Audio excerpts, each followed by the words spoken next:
Stoke-on-Trent, famous for its pottery. One company is recognised above them all, Wedgwood. The company manufacturer was set up by Josiah Wedgwood in the 18th century and since then has grown to almost worldwide recognition. You wouldn't normally associate a pottery company with the First World War, but the tales of bravery and tragedy can all be told through the lives of Wedgwood and its workers. The company had seen plenty of wars previous. The Napoleonic Wars in the 18th century had battered the company's trade and finances, and the great-great-grandson of Josiah Wedgwood, Cecil, had fought in the Boer War. But nothing could have prepared Wedgwood, nor indeed the world, for the true horrors of the First World War. If you were put in the trench and tomorrow morning you're going over the top at 6 o'clock, then all of a sudden your life expectancy is shortened. Whether your father or your husband or your brother was going to come back. This is the story of Wedgwood, the company, the workers and the family during the Great War.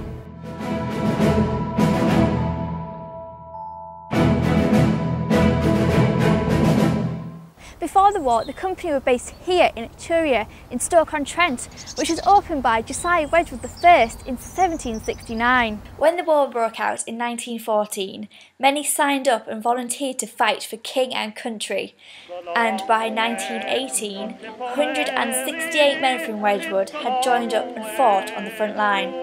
Cecil Wedgwood himself raised the 8th Battalion of the North Staffordshire Regiment on the outbreak, but not all the men left Etruria. Not all the men go into the army. To begin with, the army is purely based on the existing army and volunteers. By 1916, conscription's introduced. But even so, it's understood that many men are actually required to stay in this country and to either work in factories, in business, or they're needed to work in agriculture. As men signed up and took the king's uniform, none of them knew the conditions they would be facing, nor indeed how long the war would last. Many believed it would be over by Christmas. How wrong they were. I'm here at the Staffordshire Regiment Museum near Lichfield. Now they have a replica of the trenches as they would have been during World War I. First off, the trench is twice as wide as it would normally be. You only dig the trench as big as you need it. Usually the width of 2 men or 1 man and a stretcher. Your daily life probably have been very quiet, depending on when you went into the trench, depending on whether you survived or you didn't. War's been described as 95% boredom, 5% sheer terror. For most of the time, you're not doing a fat lot. You'll be repairing the trenches or you might be putting wire out. However, if you were put in the trench and tomorrow morning you're going over the top at 6 o'clock, then all of a sudden your life expectancy is shortened. So there's an element of luck. You could come in, do your 7 to 10 days and go out, nothing would happen. Or you could come in, next day go over the top and be dead.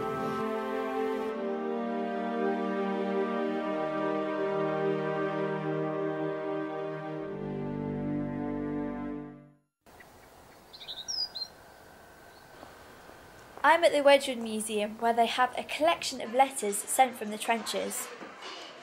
They're letters of thanks to people at Etruria who had been their friends, who were now doing all they could to provide rations for them. They would have tobacco and cigarettes, very important, but they would also have chocolate and cake, and they'd have home-knitted socks and home-knitted gloves and vests and balaclavas.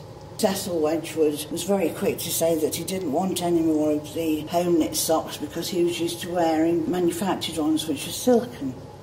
Major Cecil Wedgwood would have lived among the officers in the trenches. I'm back at the Regiment Museum to see what his quarters might have looked like. Tell me what this room is then. Well, this would represent a dugout. It wouldn't necessarily be at ground level. It could be 30 feet underground.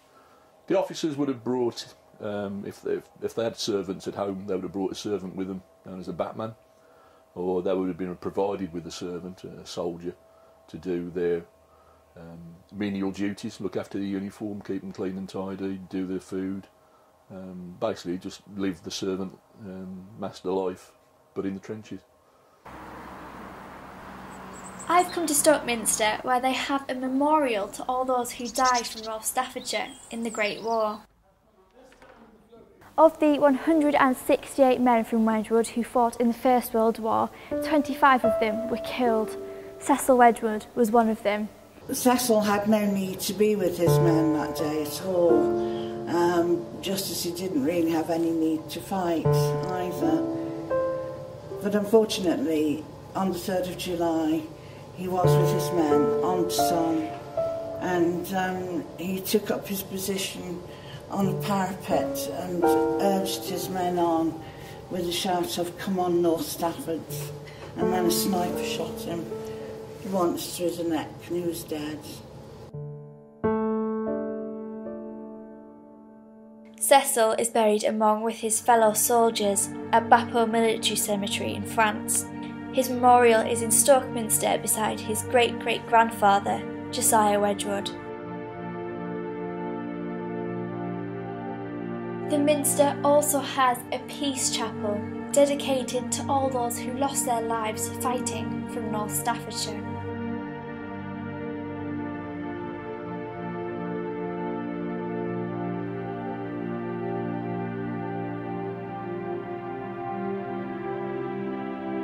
With all this death, upheaval and uncertainty, how did the women cope in all of this? I think the idea of how women coped and survived is a really important one.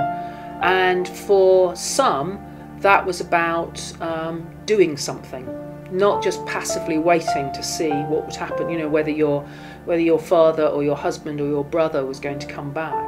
So some of them decide that what they're going to do is that they're going to knit socks or make scarves. But others take it further than that, and they volunteer to become what were called VADs, Voluntary Auxiliary Detachments, who work not really as nurses in the kind of formal sense, but help nurses. Many of them work in this country, but some of them go to the front. The VADs are part of what we remember about the First World War, and similarly the munition workers. But there are so many other women who, one way or another, are either working, for example, they may have stopped working as domestic servants, which was the major employer of women before the war, and now they're working in much more lucrative areas of work, supporting the war. Audrey Wedgwood was one of Cecil's daughters. Now she did something remarkable for a woman of her era. Audrey Wedgwood was virtually running the whole of the factory, right from the mill and slip house that she needed to get raw materials for, right through to dispatching orders. But what about the rest of the women who were employed by Wedgwood? We know that as soon as the war broke out, the workforce were laid off for 2 days a week, which must have been quite devastating for them, really. We know that there's still a lot of hand-painted work going on, and a lot of them have American patents on them, and I wonder if it was the American market that they were afraid of losing. Daisy McKay-Jones's Fairyland lustre was about to bring magic back into the homes of war-stricken Britain.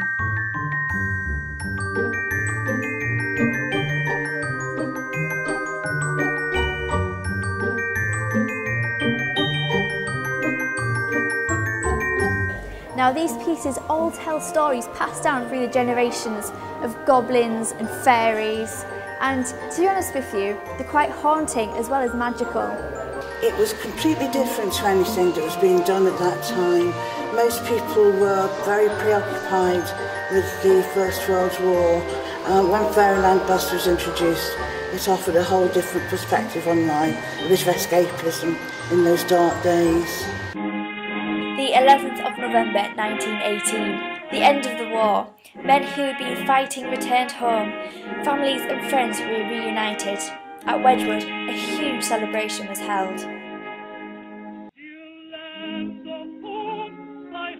This plaque here was manufactured by Wedgwood in the traditional way of manufacturing jasperware, and they were given out to all the men who returned from the First World War. They were also given out as well to the families who lost people during the First World War. Celebratory plaques were made to mark the occasion, and Wedgwood went back to its normal business.